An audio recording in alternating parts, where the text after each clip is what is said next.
और एक छोटे से बालक का रूप धारण करके तप्त कुंड के पास में, जैसे एक बालक किलकारी मार के रोता है, ऐसे ठाकुर जी रोने लगे। पार्वती मैया तप्त सरोवर में स्नान करने जब आई, महादेव से कहा, अरे ऐसा लगता है कि कोई देवांगना भ्रमण करने आई थी।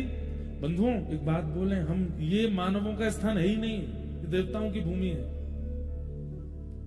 यहां देवता विचरण करते हैं, यहां यक्ष यक्षिणियां विचरण करती हैं, यहां सप्तऋषि विचरण करते हैं, और कईयों को उनका अनुभव होता है।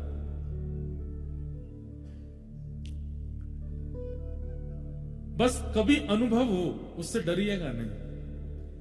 जैसे ही अनुभव हो कि कुछ विचित्र है, या तो छोटे कद का कोई दिख रहा है या बहुत विशाल कद का कोई दिखा, नारायण नारायण नारायण नारायण नारायण बस बोलते रहिए, डरिएगा नहीं, भयभीत मत होइए, क्योंकि ये भूमि उन्हीं की है। उनका यहाँ पर स्वाभाविक दिख जाना हो सकता है हो, और जून जुलाई के महीने में तो शायद होता ही नहीं है, क्योंकि भीड़ इतनी होती है। अभी यहाँ बहुत संख्या कम है, मेरे हिसाब से 2-2.5 हजार लोग भी नहीं होंगे पूरे बद्रीनाथ में। इतनी कम संख्या जब होती है तो निश्चित है कि देवजन्य आ ही जाते हैं। तो हो सकता है कि जो यहाँ निवास कर रहे हो उनको कुछ अनुभव हो जाए, वो बात अलग है। कोई घोड़ा बेच के सो जाता है तो उसको तो क्या ही अनुभव होगा, पर किसी को अनुभव हो जाए तो भयभीत मत होना, विचलित मत होना, भागना नहीं डर के, बस हाथ जोड़ करके नारायण नारायण नारायण, और थोड़ी सुध-बुध रहे तो जो दिखें उनसे प्रार्थना कर लीजिएगा कि आप आए, बड़ी कृपा। अब उनसे भी प्रार्थना कीजिए कि वो भी अनुग्रह करा दें। होगा कोई अनुभव सूक्ष्म रूप का ही, लेकिन होगा जरूर। हमें हो चुका है, इसलिए हम बता रहे हैं आपको, घबराइएगा नहीं। तो ये तो देवांगनाओं की भूमि है, देवताओं की भूमि है। तो छोटे से बालक को देख पार्वती जी महादेव के पास गई और जाकर के बोली, ऐसा लगता है कोई देवी अपना बालक छोड़ गई है यहीं पे, हम इसका पालन पोषण करेंगे। महादेव बोले, रुक जाओ, मुझे तो ये बालक माया भी लगता है। इतनी भयानक कड़कड़ाटी ठंड में कोई माँ अपना बालक कैसे छोड़ के जा सकती, वो भी देवी। अब भाई इंसानों की बात तो कुछ भी, इंसान तो कुछ भी कर सकते हैं, पर देवी देवता। पार्वती जी बोली, आप हर जगह अपना ज्यादा दिमाग मत लगाया कीजिए, हो सकता है भूल गया हो कोई, ऐसा नहीं होता, ये माया भी बालक है, हम इसको नहीं लेंगे। पार्वती जी बोली, नहीं हम तो इसको रखेंगे। और जहां बद्री विशाल भगवान विराजमान है वहीं पर उनको विराजमान कर दिया, और खेलने के लिए बद्री फल यानी कि बेर, बद्री का मतलब क्या होता है, बेर। इसको बद्रीनाथ क्यों कहते हैं, 2 कथाएं हैं, सुनिएगा दोनों। तो बद्री फल यानी कि बेर, वो गेंद की आकृति का होता है। अब महादेव तो तपस्या में रहते हैं, उन पर कहां से खिलौना आए, तो बद्री फल ही दे दिया बालक को खेलने के लिए। छोटा सा बालक अपने कभी मुख में लेवे, कभी हाथ लेके उसको घुमा के देखे। पार्वती जी तो बड़ी आनंद में है, लेकिन महादेव कह रहे हैं, हमको पता नहीं क्यों जब से ये बालक आया है तब से हमको ऐसा लग रहा है कि कोई माया है। पार्वती जी छोड़ो, आप तो ऐसे सोचते हैं, चलिए तप्त सरोवर में स्नान करके आते हैं। महादेव बोले, इसको भी ले चलो। नहीं नहीं, बाहर सर्दी बहुत है, हम इसको नहीं लेके जाएंगे, हम चलते हैं। दोनों गए, स्नान करके जैसे लौटे तो कपाट बंद। पार्वती जी बोली, इतने बड़े बड़े दरवाजे बंद कैसे हुए? महादेव बोले, हमको तो पहले ही लग रहा था वो बालक मायावी है। जैसे ही दोनों दरवाजे खोले तो खुले नहीं। खूब प्रयास किया, महादेव ने क्रोध में भर करके जैसे ही अपने भुजा का प्रहार किया तो द्वार जैसे ही खुला, आहा, शांताकारं भुजगशयनं पद्मनाभं सुरेशम। जो शेष शैया पर शयन करते हैं, शांत जिनका आकार है, पद्मनाभ जो हैं, जिनकी नाभि से कमल प्रकट होता है। एक बात आपको बताएं, कमल ब्रह्मा की रचना नहीं है, कमल भगवान की रचना है, इसलिए भगवान को बहुत प्रिय है। ब्रह्मा जी ने पूरी सृष्टि बनाई, मुझे आपको बनाया, पर कमल ब्रह्मा ने नहीं बनाया। इसलिए आप चाहे जो भी कुछ प्रस्तुत कीजिए, ठाकुर जी की प्रस्तुति में वो वस्तु अति प्रिय है जो ठाकुर जी ने बनाई है, या लक्ष्मी जी ने बनाई है, या किशोरी जी ने बनाई है, या महादेव से प्रकट हुई है। कमल भगवान से प्रकट हुआ है। बल्कि विधाता कमल नहीं बनाते, कमल विधाता को जन्म देता है, कमल पर विधाता आते हैं। विश्वाधारम, पूरे विश्व के आधार जो हैं, ऐसे वेद वर्णम शुभांगम लक्ष्मीकांतम कमल नयनम योग भीर ध्यान गम्यम वंदे विष्णुम भव भयहरम सर्वलोकैकनाथम। ऐसे ठाकुर जी प्रकट हो गए और दोनों भुजा अपने घुटने पर रखी हैं और तपस्या की मुद्रा में ठाकुर जी विराज गए। महादेव हाथ जोड़ के बोले, भगवान आपको तप की आवश्यकता क्यों है? किसकी प्राप्ति करना चाहते हैं? किसी की नहीं, बस मानवों के सुख के लिए तप करना है। ये संसार के जीवात्मा प्रसन्न रहे, ये संसार के जीवात्मा कर्मफल प्राप्त करें, उनके लिए तप करना है। तो बदरी फल से जो बालक खेलते खेलते नारायण के रूप में प्रकट हो गए, इसलिए भी इनका नाम बद्रीनाथ है। दूसरा भाव, पूरे विश्व में नारायण जहां भी गए हैं लक्ष्मी साथ गई, यहां पे नहीं आई। क्यों? तपस्या में पत्नी साथ नहीं आएगी। उसके पीछे कारण क्या? यहां पर भगवान बोले, भैया हम तप करेंगे, गृहस्थाश्रम थोड़ी निभाना है। यहां पर लक्ष्मी जी से कहा, आप वैकुंठ में रहिए, हम यहां तप की मुद्रा में विराज रहे हैं। ऐसे ही रो रहे थे बद्रीनाथ भगवान भी, बद्री फल दे दो बालक को। तो क्या बता रहा था मैं? लक्ष्मी जी को भगवान बोले, देवी हम तप करेंगे और तप के बीच में आप यदि हमारे साथ रहोगी, कभी कुछ सीरा बना लाओगी, लो बहुत ठंडा सीरा खा लो, कभी कुछ काढ़ा बना लाओगी, बहुत ठंडा कुछ काढ़ा पी लो, कभी सौल उड़ाओगी, कभी कंबल उड़ाओगी, कभी घी की मालिश करोगी, कभी गरम गरम जल लाओगी, कुछ करो, हमको तुम तप में देख तो पाओगे नहीं, इसलिए तुम वैकुंठ ही रहो, हमारे तप में विघ्न होगा। यहाँ के सेवायत बद्रीनाथ भगवान के स्पर्श करने वाले रावल जी को भी अधिकार नहीं है कि वो विवाह करें। वो भी आजीवन जब तक बद्रीनाथ भगवान की सेवा करेंगे वो भी ब्रह्मचर्य में रहेंगे, क्योंकि तपस्वी की सेवा ब्रह्मचारी ही कर सकता है। लेकिन लक्ष्मी जी से देखा नहीं गया। लक्ष्मी जी विचार करने लगी कि मैं क्या करूं, और तभी लक्ष्मी जी मन में विचार किया कि बदरी फल जो है, यानी कि बेर, ये जिस पेड़ पर लगता है उस पेड़ की तासील बहुत गर्म होती है। सबसे ठंडा वृक्ष होता है चंदन का, और सबसे गर्म वृक्षों में एक गर्म वृक्ष होता है बेर का।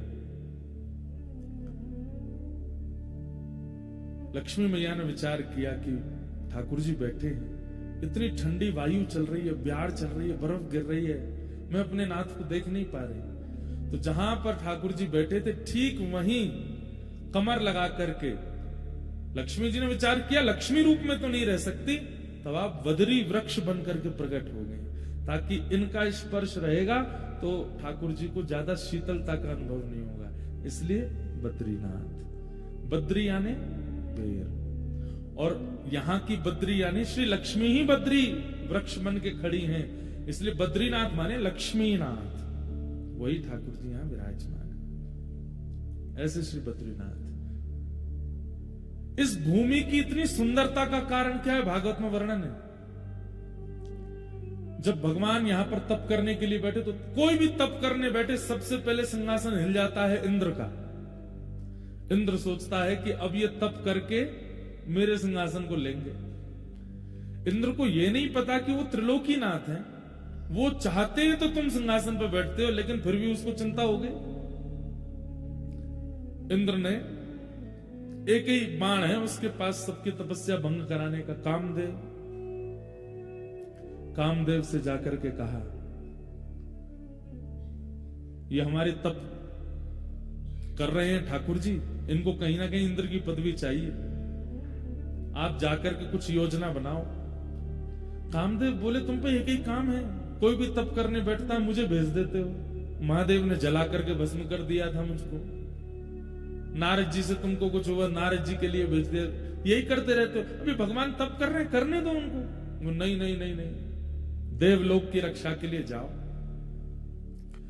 तो कामदेव जब आता है, कोई ऐसा नहीं कि वो पुरुष, वो माहौल बनाता है ताकि चित्त में काम का प्रादुर्भाव हो।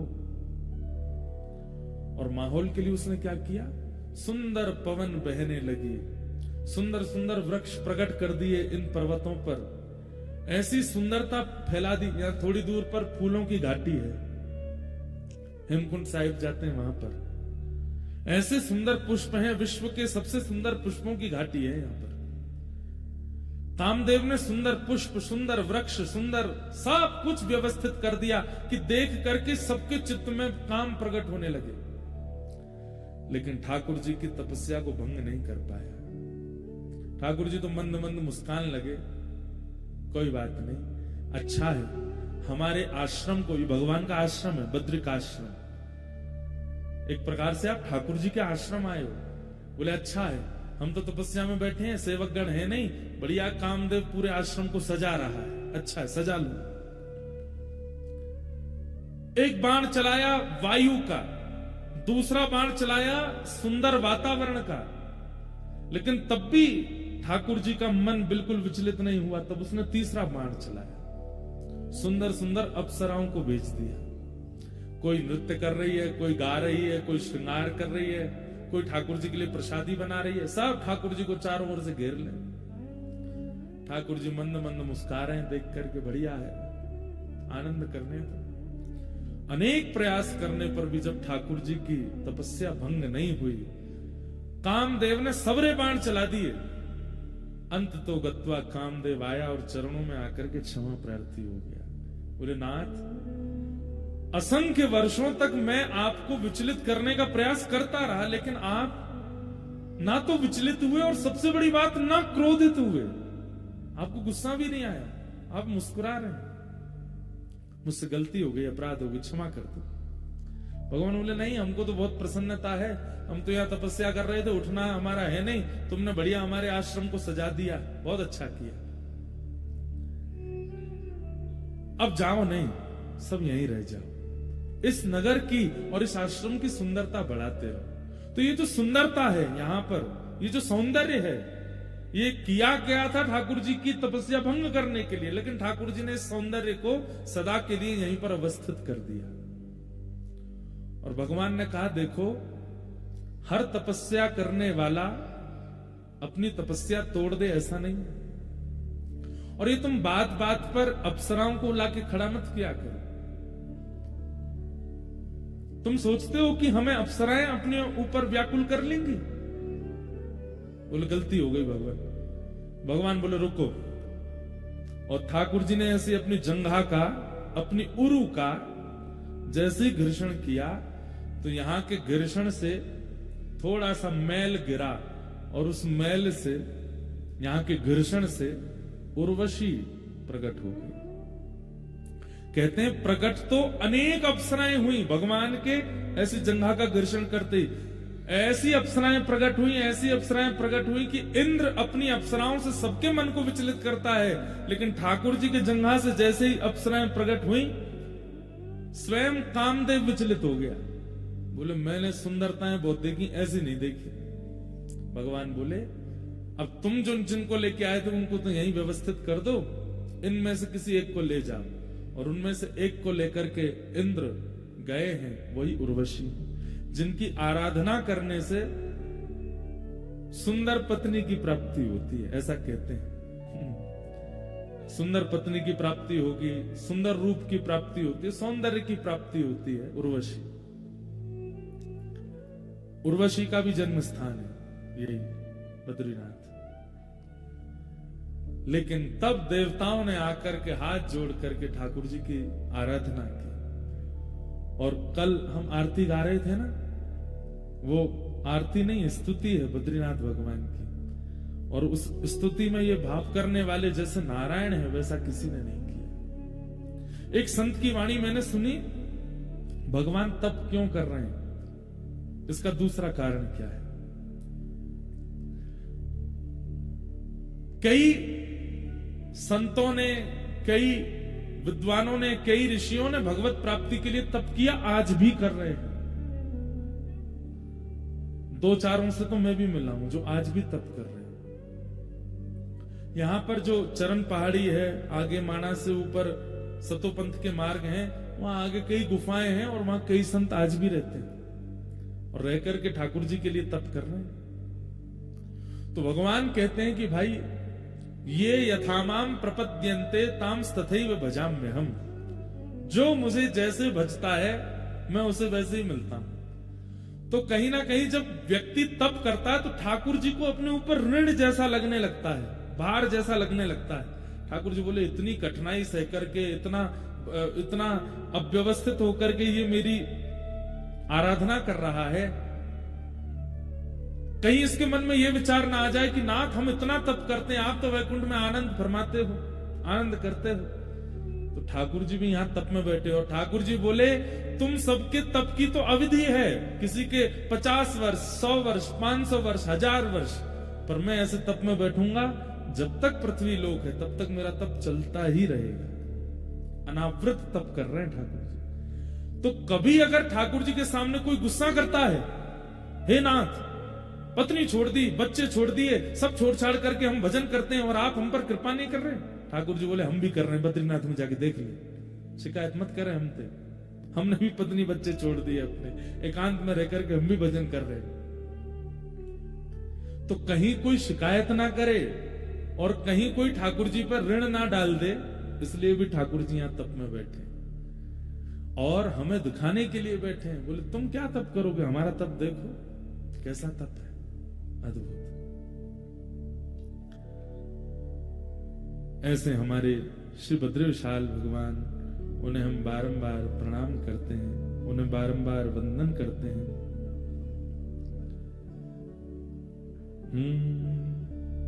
शक्ति गौरी गणेश सारद नारद मुनि उच्चारणम, योग ध्यान अपार लीला श्री बद्रीनाथ विश्वंभर, श्री बद्रीनाथ विश्वंभर।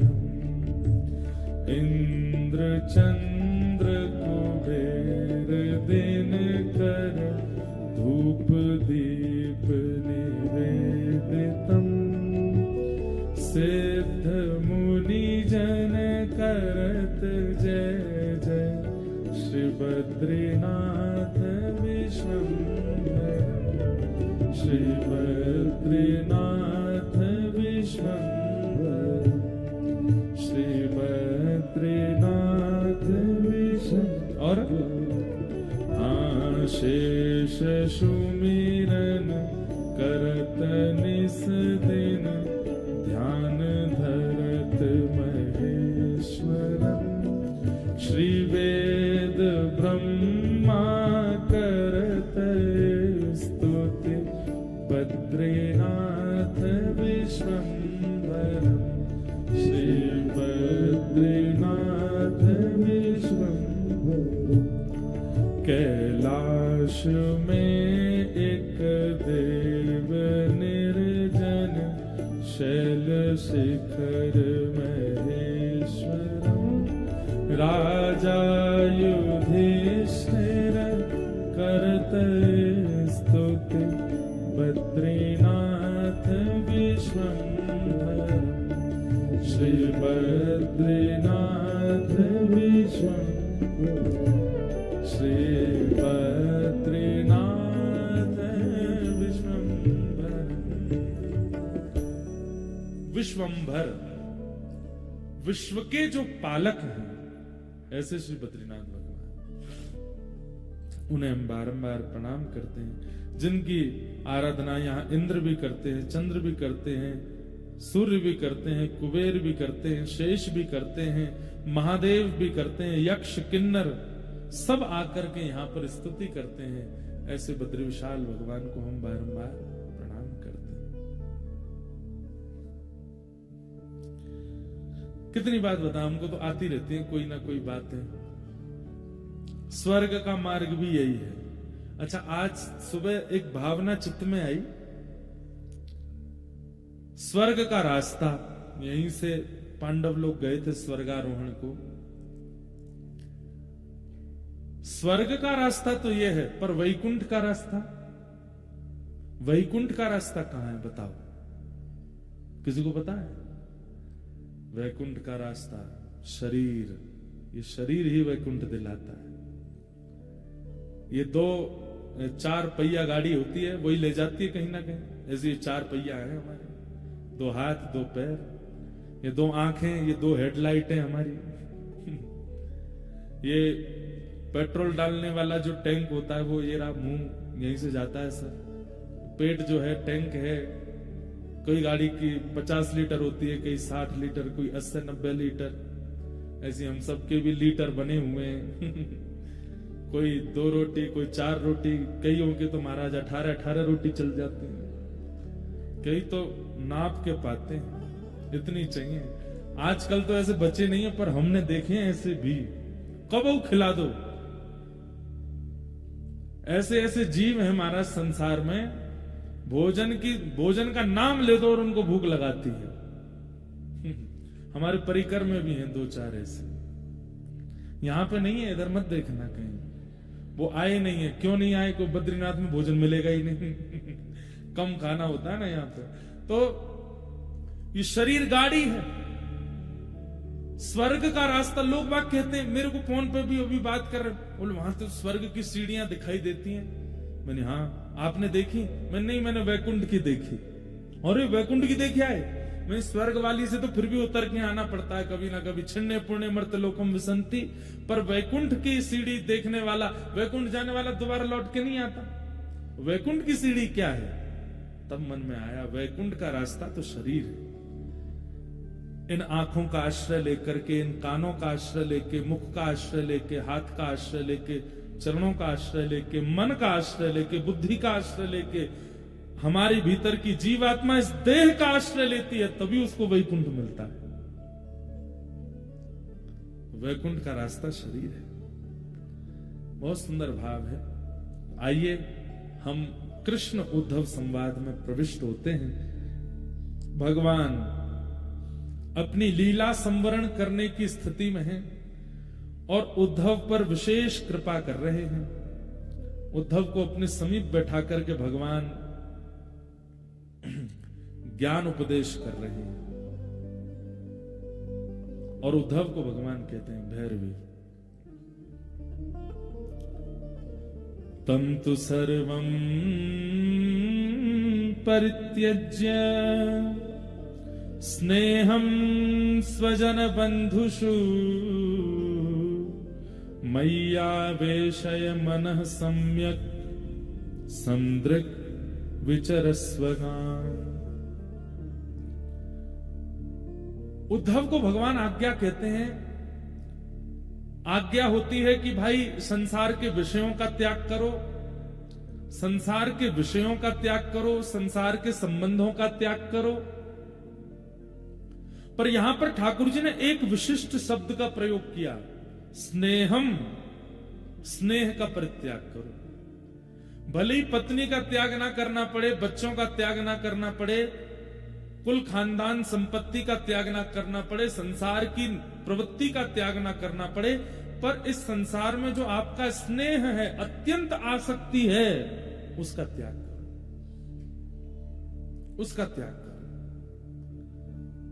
स्नेह का त्याग। बंधुओं, ये जो हम कल से यहां प्रवचन सुन रहे हैं ना, मुझे पढ़ते पढ़ते इतना आनंद होता है, इतना रोमांच हो जाता है चित्त में। क्यों? क्योंकि ये बातें स्वयं श्री कृष्ण बोल रहे हैं, स्वयं ठाकुर जी बोल रहे हैं। वेद व्यास जी बोल रहे हो, शुकाचार्य जी बोल रहे हो, आचार्य चरण बोल रहे हो, तब भी हमको आनंद होता है। पर जब स्वयं भगवान बोल रहे हैं तो एक प्रकार से प्रमाणित हो जाता है कि भाई स्वयं ठाकुर जी बोल रहे हैं, तो इस बात को तो मानना है। ठाकुर जी यहां पर स्नेह के परित्याग की बात कह रहे हैं कि स्नेह का त्याग करो। सबके प्रति जो तुम्हारी आसक्ति है उसका त्याग करो।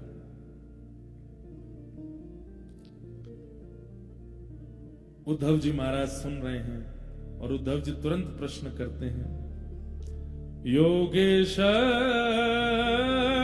योग विन्यास योगात्मन योग संभव निश्रेयसाय में प्रोक्त त्याग संन्यास लक्षण। बंधुओं, अगर किसी व्यक्ति को रोटी की भूख लगी हो और आप उसको दूध निवेदित कर दो, क्या उसका पेट भरेगा तृप्ति से? नहीं भरेगा। किसी व्यक्ति को रोटी की भूख लगी है, आप उसको दूध ऑफर करो, दही ऑफर करो, पानी ऑफर करो, कुछ भी, मतलब रोटी के अलावा कुछ भी देने का प्रयास करो, अब मरता क्या नहीं करता वाली स्थिति में तो वो कुछ भी खा लेगा। लाओ भाई दो, कुछ भी जाए, पेट तो बचे, लेकिन उसकी तृप्ति रोटी से ही होने वाली है। भगवान यहां पर स्नेह के परित्याग की बात क्यों कर रहे हैं? स्नेह क्या है? आत्मा का आहार है। बहुत ध्यान से सुनिएगा। हम आपसे एक बात कह दें, पूर्व की कथाओं को छोड़िए, आगे होने वाली कथाओं को भी विचार मत कीजिए। सब जगह भक्ति, प्रेम आदि आदि सब उत्सव आदि प्रधान रहते हैं, यहां ज्ञान प्रधान है और जीवन लाभकारी ज्ञान प्रधान है इस कथा का। इसलिए बहुत ध्यान से सुनिएगा। आलस्य को आने मत दीजिएगा। कुंभकर्ण की पत्नी है निद्रा देवी, उससे तो 100 फुट दूर रहिएगा, कहीं भी आक्रमण ना करें, क्योंकि मौसम ऐसा है कि हो सकता है। बहुत ध्यानपूर्वक सुनिए। ठाकुर जी कह रहे हैं, उद्धव,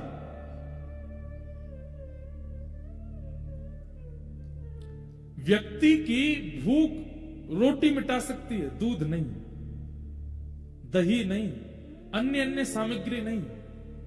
पर हम अपनी आत्मा के साथ क्या करते हैं? आत्मा का आहार है स्नेह, और वो स्नेह के रूप में हम वो सब ही दे रहे हैं। मतलब उसको दूध ही पिलाते हैं। आत्मा कहती है मैं भूखी हूं, हम उसको दूध पिलाते हैं। दूध किस रूप में? संसार के प्रियजनों से प्रिय प्रेम संबंध मान करके, उनके प्रति आसक्ति बना करके। आत्मा सदैव अतृप्त क्यों रहती है? एक व्यक्ति अनेक काल तक हमें अच्छा क्यों नहीं लगता? कुछ दिन बाद उसमें दुर्गुण क्यों दिखने लग जाते हैं? क्योंकि हमारी आत्मा ये बात मानती है कि भाई इससे मेरी तृप्ति नहीं है।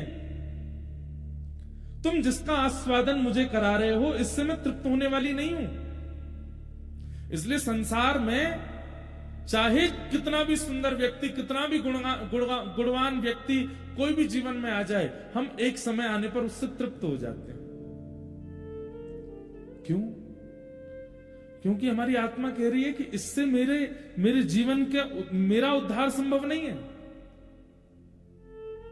स्वयं भगवान कहते हैं, स्नेह केवल मुझसे करो उद्धव, क्योंकि तुम्हारी आत्मा की तृप्ति केवल मुझसे होगी और किसी से नहीं होगी। बाकी सबों से तुम इंद्रिय तृप्त करते हो और तुम्हें ऐसा लगता है कि आत्मा तृप्त हो रही है। नहीं, इंद्रिय तृप्त होती है, आत्मा नहीं। तुम्हारे चित्त की तृप्ति का कारण तो केवल मैं बनूंगा। यहां से जितना नीचे उतरते चले जाओगे, इंद्रिय सुख की सामग्रियां खूब मिल जाएंगी। यहां इंद्रिय सुख की कोई समाधान नहीं है। यहां पर इंद्रियों सुख की कोई सामग्री नहीं है, पर फिर भी जाड़ा लग रहा है, ठंड लग रही है, कुकुड़ रहे हैं महाराज, बुखार में हैं, दवाई खा रहे हैं, सिरप पी रहे हैं, डॉक्टरों से मिल रहे हैं, लेकिन फिर भी चित्त सुखी है, आत्मा को तृप्ति हो रही है। कुछ नहीं तो बद्री विशाल को नहीं देख पाए तो आकाश को देख लेते हैं, पर्वतों को देख लेते हैं, उन्हीं से तृप्त होने लग जाता है चित्त।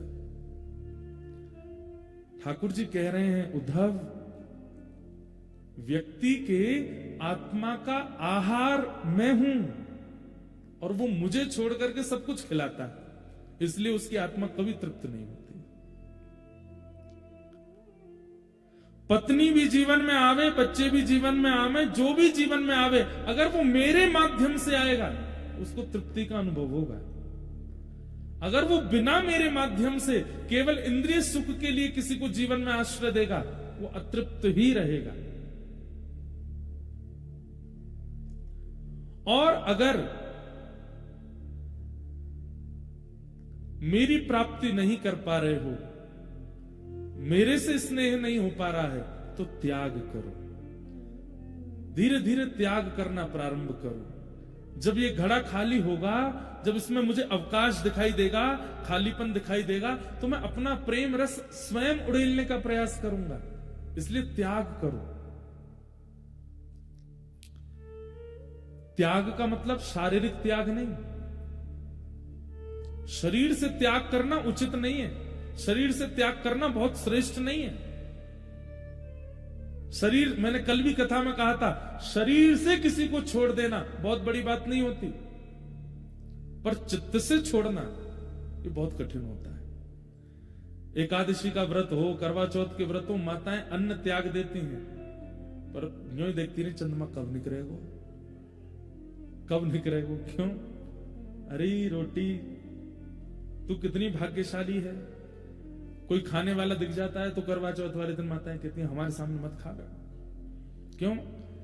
हमने शरीर से तो त्याग कर दिया, पर चित्त से नहीं कर पा रहे। चित्त यूं ही ढूंढ रहा है। अब कल बद्रीनाथ में पहाड़ों के पीछे थे, चंद्रमा दिख ही नहीं रहे रात को। एक दो माताएं जहां हम रुकी वहां पे भी, यहां तो चंद्रमा दिख ही नहीं रहा है। कहां है? बोले पहाड़ों के पीछे छुप गया है। तो बेचारियों ने अपने घर में वीडियो कॉल करके कहा वहां का चंद्रमा दिखा दो। तो वीडियो कॉल करके जहां की वो है वहां के चंद्रमा देख रही हैं। बोले महाराज जी हमने तो वहीं का चंद्रमा देखे। मैं बहुत बढ़िया, हो जाओ शुरू। शरीर से त्याग करना बड़ी बात नहीं है, चित्त से त्याग। और चित्त का त्याग कैसा है? चित्त का त्याग ऐसा है कि एक बार छूटा दोबारा आएगा नहीं। एक बार रोटी अगर त्याग दी तो दोबारा उसके प्रति इच्छा नहीं होगी। चित्त का त्याग कैसा है कि चित्त अगर त्याग करता है तो जिसका त्याग किया उसके प्रति घृणा बुद्धि हो जाती है, और घृणा बुद्धि ना भी हो तो उसकी आवश्यकता नहीं लगती है। यह चित्त का त्याग है। शरीर का त्याग कैसा है? मजबूरी लगती है, छोड़ना ही पड़ेगा। आवश्यकता तो बहुत है लेकिन क्या करें, छोड़ना है। शरीर का त्याग नहीं। भगवान तो कितनी बार आज्ञा करते हैं, बोले मैं भी गृहस्थाश्रम में रहता हूं, सबके संग रहो, सबके बीच में रहो, पर अपने चित्त पर किसी को अधिकार जमाने मत दो।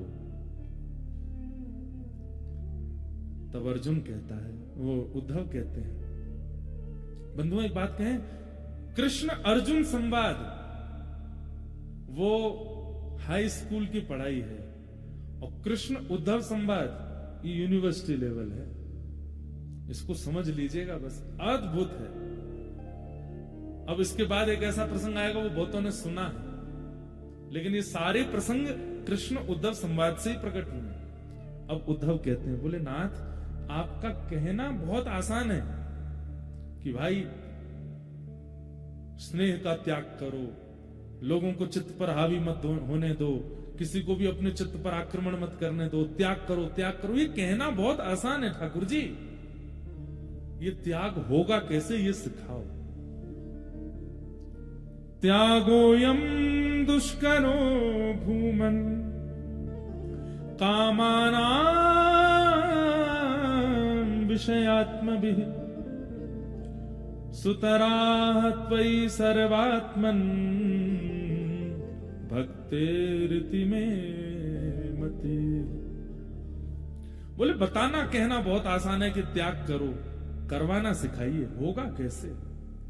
और जो लोग त्याग कर देते हैं उनके लक्षण क्या होते हैं? जो लोग त्याग कर पाते हैं, जो इस प्रकार की स्थिति जो आप बता रहे हैं, जो कर लेते हैं, वो ऐसा क्या करते हैं? उनकी जीवनचर्या कैसी होती है? उनका विचार कैसा होता? उनका स्वभाव कैसा होता? उनके लक्षण कैसे होते हैं? कृपा करके मुझे बताइए कि त्याग करने की स्थिति बनती कैसे? तब भगवान कहते हैं, आत्मानो गुरुरात्मैव पुरुषस्य विशेषतः यत् प्रत्यक्षानुमानाभ्याम् श्रेयो सावनुविन्दते प्रायेण मनुजालोके लोकतत्त्वविचक्षणा समुद्धरन्ति आत्मानम् आत्मानैवाशुभाशया। कितनी अच्छी बात। ठाकुर जी कह रहे हैं त्याग वही कर सकता है दो लोग। कौन? पहला वो जिसने संसार के विषय को चखा ही ना। जिसने चखा ही नहीं होगा उसके जीवन में विषय आएगा कैसे? समझ रहे हैं हमारी बात? बहुत ध्यान से सुनिएगा। बोले जिसने विषय का कभी रस ही नहीं लिया है, विषय का आस्वादन ही नहीं किया, वो उस विषय में आसक्त कैसे होगा? या तो उद्धव वो व्यक्ति निरासक्त रह सकता है जिसने कभी विषय का आस्वादन नहीं किया हो, और दूसरा कौन? बोले जिसने अतीत में आस्वादन कर लिया। उद्धव बोला बीच में कोई नहीं। बोले या तो आस्वादन ही नहीं किया हो या अतीत आस्वादन कर लिया हो, ये दो ही लोग निरासक्त हो सकते हैं। मध्यस्थ कौन है? भगवान बोले मध्यस्थ वो है जो संपूर्ण विश्व को गुरु में मान करके हर स्थिति से कुछ ना कुछ अनुभव कर लेता हो, पूरे विश्व के चलन चाल को पहचान जाता हो, विश्व का ज्ञान जिसको हो गया हो। सीधी बात, ज्यादा कॉम्प्लिकेटेड नहीं करेंगे। तीन लोग निरासक्त हो सकते हैं।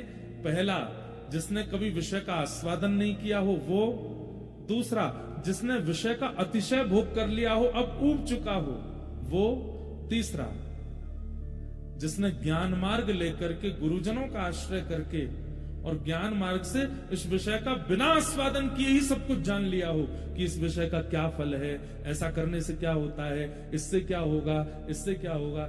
तीन ही लोग हैं जो निरासक्त रह सकते हैं। अब हम आप सब कौन सी श्रेणी में जा सकते हैं बताओ?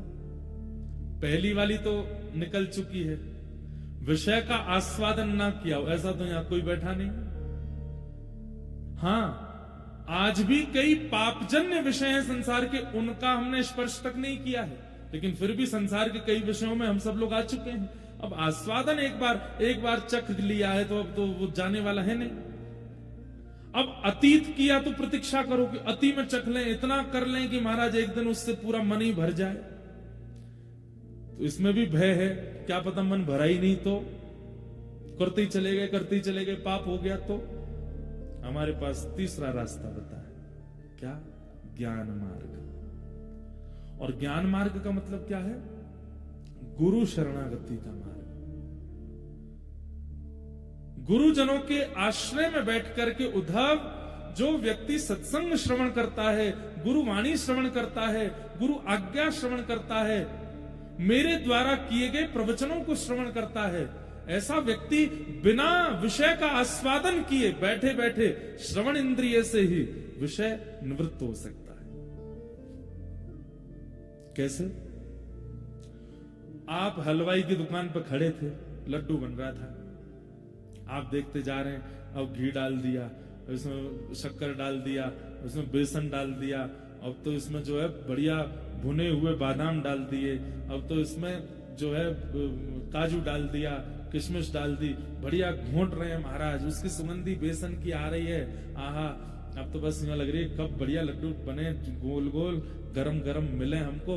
इतने में ही हम पीछे से किसी ने बुलाया तो हम एक क्षण के लिए पीछे गए, लौट करके आए तो देखने लगे अब तो लड्डू बन रहे हैं, अब तो खाने का मन हो रहा है।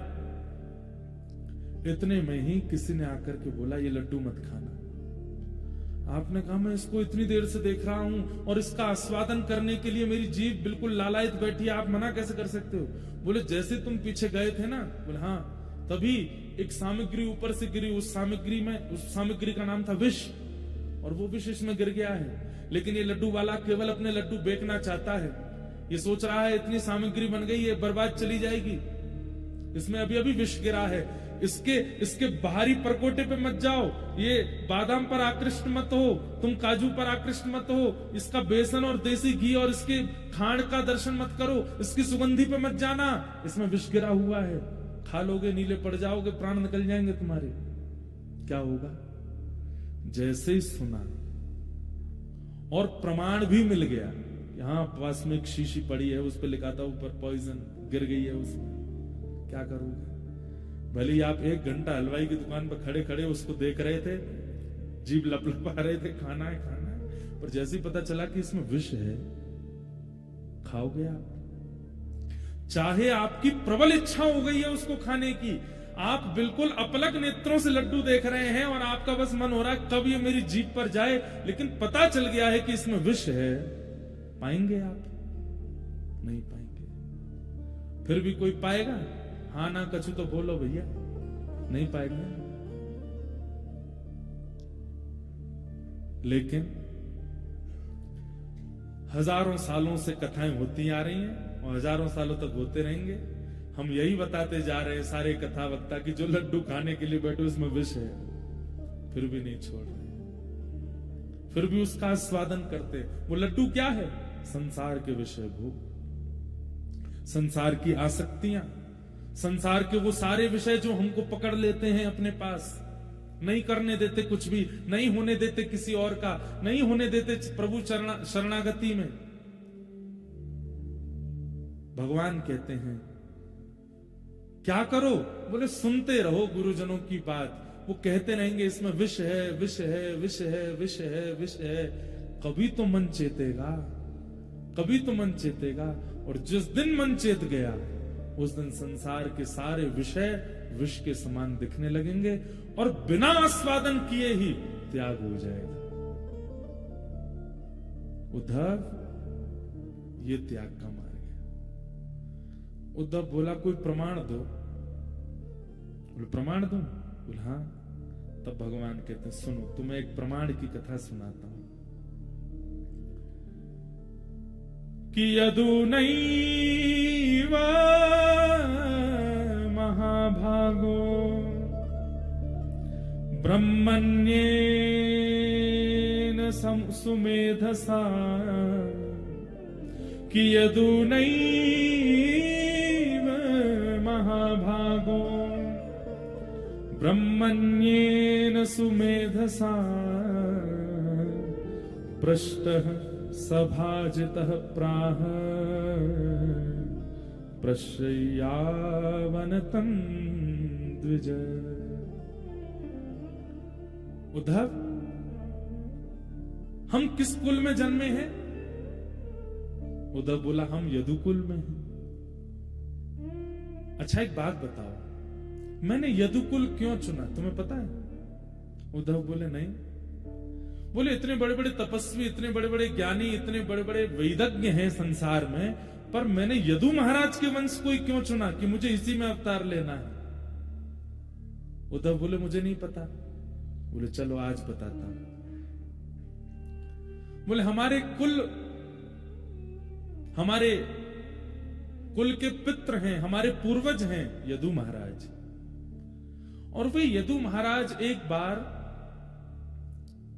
अत्यंत, जब संसार के बहुत विषय भोग सब कुछ उन्होंने देख लिया, संसार की खूब उपलब्धियां देख ली, संसार का खूब वैभव देख लिया, ऐश्वर्य देख लिया, नाम प्रतिष्ठा सब कुछ उन्होंने अनुभव कर लिया, उसके बाद एक दिन एकांत में बैठे बैठे उन्होंने सोचा मेरे पास आज संसार की हर वस्तु है, ऐश्वर्य है, धन है, संपत्ति है, विवेक है, बुद्धि है, परिवार है, सब कुछ है, बल है। एक व्यक्ति को जीवन जीने के लिए जो जो वस्तु चाहिए वो सब है, और थोड़ा बहुत नहीं है, अति में है, लेकिन फिर भी मन को शांति क्यों नहीं है? तब हमारे कुल के प्रणेता श्री यदु जी महाराज, वे मेरे परम भागवत भक्त श्री प्रहलाद जी के पास गए और प्रहलाद जी से जाकर के उन्होंने अपना ये मन का भाव कहा कि मैंने सब कुछ देख लिया अपने जीवन में, लेकिन मेरे मन को एक स्थिरता, एक शांति का अनुभव नहीं होता प्रहलाद जी। तो प्रहलाद जी महाराज बोले आपको सत्संग की आवश्यकता है, आपको एक दिशा निर्देशन करने वाले गुरु की आवश्यकता है। यदु बोले कौन है गुरु? मैं बड़े बड़े गुरुजनों के पास जाता हूं, वे सब तो मुझे ही प्रणाम करने लगते हैं, वे सब तो मुझे ही वंदन करने लगते हैं। ऐसे कौन से गुरु होंगे जो मुझे शिष्य रूप में स्वीकार करें? बोले आपको गुरुजन प्रणाम क्यों करते हैं? इसलिए प्रणाम करते हैं क्योंकि उनको पता है आप यदु हो, आप अत्यंत श्रेष्ठ हो। ऐसे व्यक्ति के पास आपको जाना चाहिए जिसकी आपकी श्रेष्ठता और अश्रेष्ठता से कोई फर्क ना पड़ता हो। गुरु वो है जो माला पहनाने वाले का ज्यादा प्रेम ना करे, गाली देने वाले से ज्यादा बैर ना करे। ऐसा गुरु जीवन में आना चाहिए। बोले ऐसे गुरु कौन है? बोले चलिए मेरे साथ। तभी आप उनको लेकर के गए। आहा, प्रहलाद जी महाराज कहते वो रहे आपके गुरु। यदु महाराज ने देखा क्या है, तभी देखा तो मिट्टी पूरे अंग पर लपेटी हुई है, कहीं भस्म लगा रखी है, कूड़ा कचरा पड़ा है, पूरी मिट्टी से अपने तन को लपेट रखा है, पतला दुबला शरीर है, बड़ी जटाएं हैं। आहा, लेकिन मिट्टी में ऐसे धसे हुए हैं, पर जहां जहां से मिट्टी का अवकाश है वहां से ऐसा लगता है जैसे मानो दिव्य तेज प्रकट हो रहा हो। कौन है? भगवान के परम अवतार अवधूत चिंतन श्री गुरुदेव दत्त, श्री दत्तात्रेय भगवान। बोलो दत्तात्रेय भगवान की जय। बोलिए हमारे पीछे अवधूत चिंतन श्री गुरुदेव दत्त। बोलिए।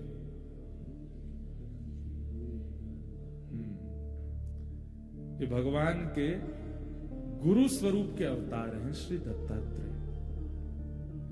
अनसुईया मैया उनके पातिव्रत की परीक्षा लेने के लिए ब्रह्मा विष्णु महेश तीनों गए, और तीनों ने जाकर के भिक्षा मांगी। अनसुईया मैया बोली क्या चाहिए भिक्षा में? बोले आप दुग्ध पान करा दीजिए। तुरंत अनसुईया मैया ने तीनों को छोटा बालक बना दिया, और छोटे छोटे बालक, गोद के बालक बना करके ब्रह्मा विष्णु महेश तीनों को दुग्ध पान करा दिया। तीनों इतने प्रसन्न हो गए, बोले मां हम आपके पातिव्रत पर बार बार वारी वारी जाए, न्योछावर जाए। हम इतना सुंदर रूप धारण करके, युवावस्था धारण करके आए, और आपने हमारी बात भी रख ली और हमारा अपना कार्य भी कर दिया, कुछ अपना पातिव्रत भी नष्ट नहीं होने दिया, छोटे छोटे बालक बना दिया हमको। कृपा कर दीजिए, अब आपने अपने वक्ष का दूध पिलाया है तो हम आपके यहाँ संतान रूप धारण करके आएंगे। और अनसुईया मैया के यहाँ पर वही तीनों एक रूप धारण करके आए, श्री दत्तात्रेय भगवान। और श्री दत्तात्रेय भगवान के रूप में उनका इसलिए दत्तात्रेय जी के 3 मुख हैं, ब्रह्मा भी हैं, शिव भी हैं और नारायण भी हैं। दत्तात्रेय प्रकट हुए। दत्तात्रेय के पास कौन गए हैं? श्री यदु महाराज। और यदु महाराज ने जाकर के थोड़ी देर उनकी स्थिति देखी। भोजन नहीं करते हैं, कोई दे जाए तो खा लेते हैं, स्नान नहीं करते हैं, कोई व्यवस्था कर जाए तो स्नान कर लेते हैं, मतलब स्वयं चेष्टा कुछ भी नहीं करते। लेकिन उनके मुखमंडल को देख के क्या लग रहा था? परम प्रसन्न और परम आनंद। यदु महाराज बोले सब कुछ मिलने के बाद भी जो मुझे नहीं है, कुछ ना भी होने के बाद वो इनके पास है। यदु महाराज ने कहा आप करते धरते कुछ है नहीं, आप कहीं आते जाते हैं नहीं, आपका घर परिवार है नहीं, फिर भी आप इतने प्रसन्न कैसे हैं, इतने निरासक्त कैसे हैं, किसी वस्तु में आपकी आसक्ति क्यों नहीं है? कोई आपके सामने करोड़ों की संपत्ति धर जाता, आप उससे आसक्त नहीं होते, कोई गाली दे जाता, आप उससे बैर नहीं करते। इन सब का कारण क्या है? इतनी समरसता आपके अंदर कैसे आ गई? ऐसा कौन सा ज्ञान है आपके पास जिससे आप ऐसे बन गए? दत्तात्रेय भगवान बोलते हैं बैठो, मेरे 24 गुरु हैं, और उन 24 गुरुओं के बारे में मैं तुम्हें बताऊंगा जिनके कारण मुझे यह प्राप्त हुआ। बंधुओं, दत्तात्रेय भगवान के 24 गुरु हैं, इसका एक कारण क्या है? दीक्षा गुरु एक ही होना चाहिए, मंत्र देने वाले गुरु एक ही होने चाहिए, पर सीखने वाले सिखाने वाले गुरु अनेक हो सकते हैं। आप जिससे भी सीखते हैं उसको अपना गुरु। अभी आज क्या होता है, ये प्रसंग सुनने से पहले आपकी दृष्टि क्या है वो सुनिए, और इस प्रसंग के बाद आपकी दृष्टि क्या होनी चाहिए, दोनों का ध्यान रखिएगा। ध्यान से सुनो। अभी आपकी दृष्टि कैसी है?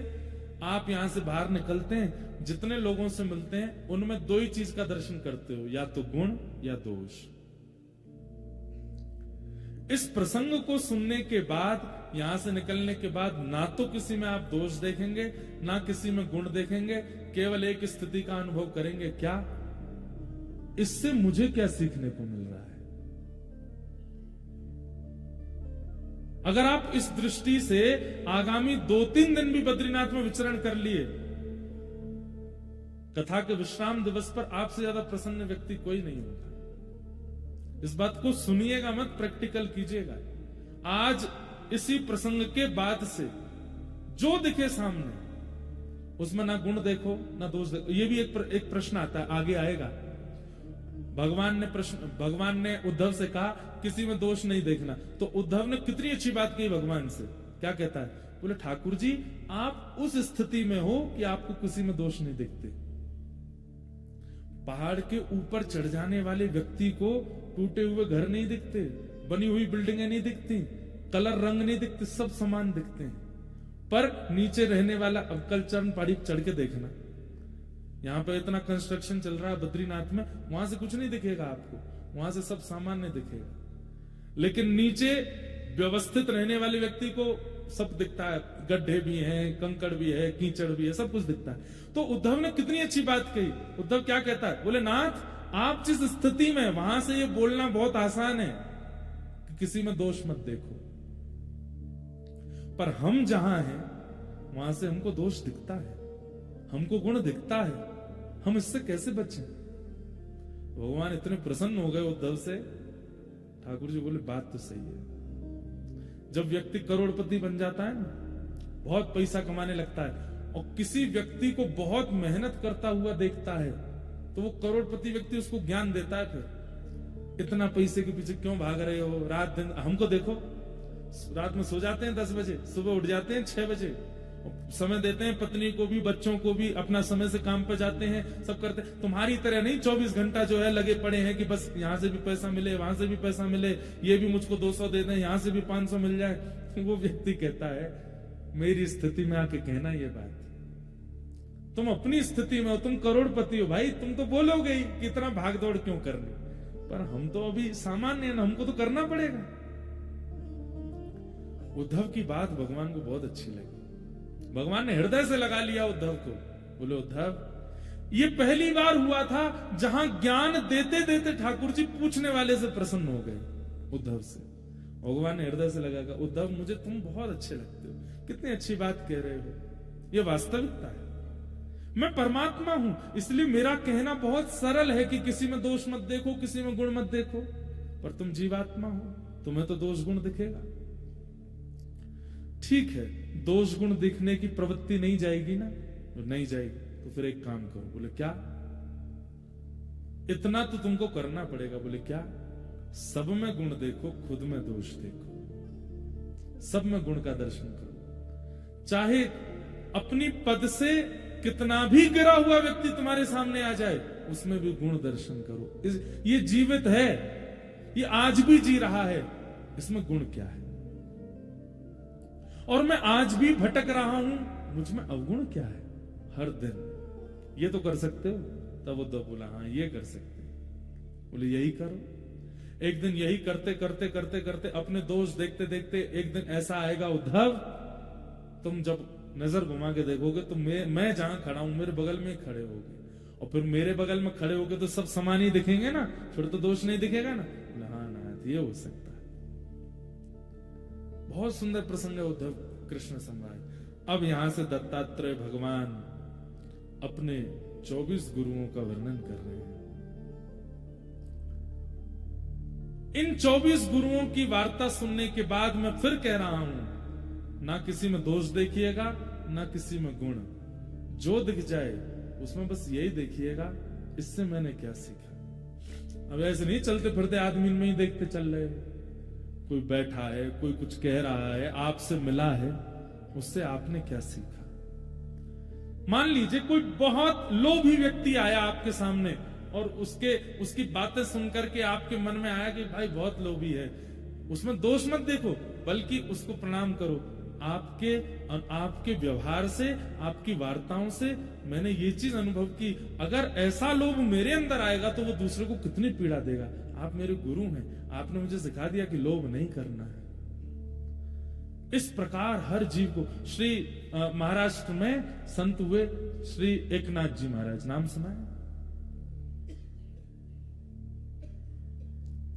एकनाथ जी महाराज रोज गंगा स्नान करने जाते थे और जिस मार्ग से जाते थे उसी मार्ग में एक घर था, वहां ऊपर बैठ करके एक विजातीय व्यक्ति, मुस्लिम व्यक्ति जल पीता, और जब एकनाथ जी निकलते उनके कभी आगे, कभी इधर, कभी उनके ऊपर कुल्ला कर देता। एकनाथ जी महाराज जितनी बार वो करता उतनी बार गंगा स्नान करते, निकल के आते, फिर कर देता, फिर जाते। एकनाथ जी महाराज से किसी ने कहा आप इस पर क्रोध क्यों नहीं करते, हम आपको 5 दिन से देख रहे हैं, ये रोज आपको परेशान करता है, हंसता है, और आप फिर बोले कि नहीं अच्छा है ना, मैं तो एक ही बार स्नान करके चला जाता, ये इसकी बढ़िया कृपा है कि इसकी वजह से 10 बार जाता हूं गंगा जी, एक बार डुबकी लगा के चला जाता, पर ये कितनी बड़ी कृपा करता है मेरे ऊपर। ये कहता एक बार नहीं 10 बार जाओ, 12 बार जाओ, 15 बार जाओ, इसकी कृपा से 15 बार गंगा मैया मुझे गोद में लेती हैं, इसलिए मुझे उस पर क्रोध नहीं आता। ऐसी दृष्टि ये प्रसंग बना देगा। किसी में दोष मत देखो, सब में गुण देखो।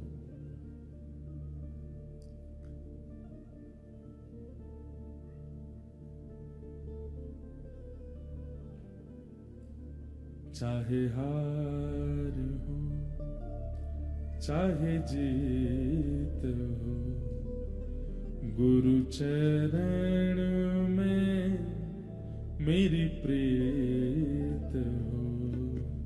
चाहे हार हो चाहे जीत हो, गुरु चरण में मेरी प्रीत हो। गाइए, चाहे हार हो चाहे जीत हो, गुरु चरण में मेरी प्रीत हो। सागर भी तू साहिल भी तू, सागर भी तू साहिल भी तू, सागर भी तू साहिल भी तू, सागर भी तू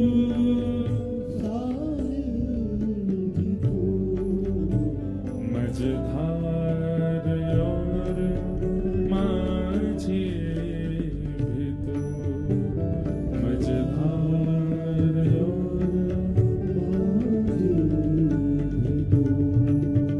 मझधार और माझी भी तू, मझधार और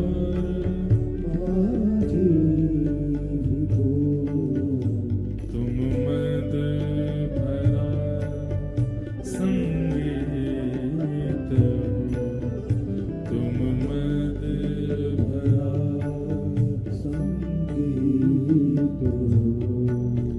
गुरु चरण में मेरी प्रीत हो।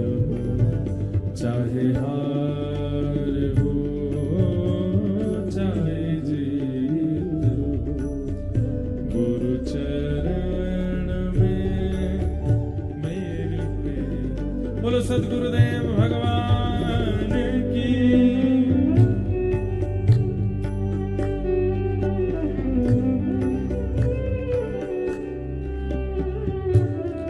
वो वाली ताली नहीं बजेगी, ये वाली बजेगी।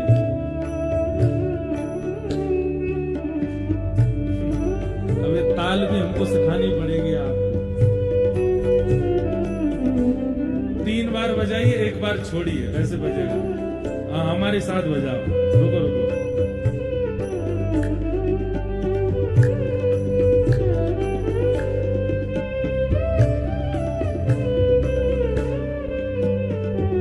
तीन बार बजाना है, 1 बार छोड़ना है।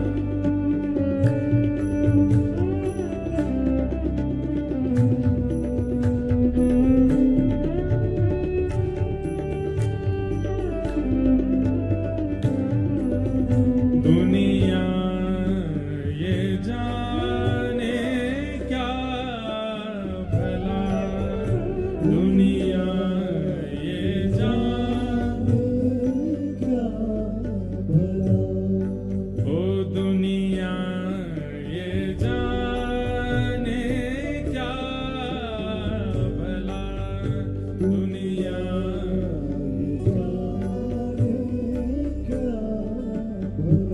क्या तेरे रूप में मुझे क्या मिला, तेरे रूप में मुझे क्या, ओ तेरे रूप में मुझे क्या मिला, तेरे रूप में मुझे क्या।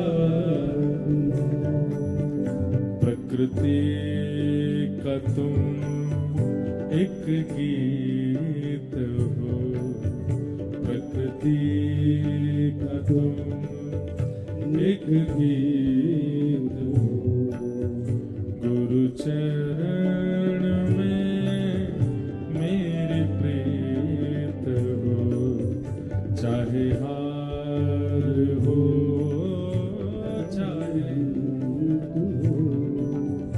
गुरु चरण में। और बहुत सुंदर बात, टूटी हुई कश्ती मेरी, टूटी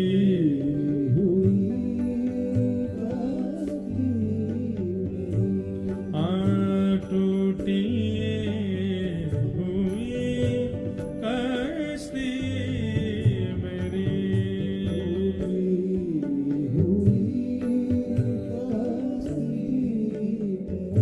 ओ तेरे भरोसे है पड़े, तेरे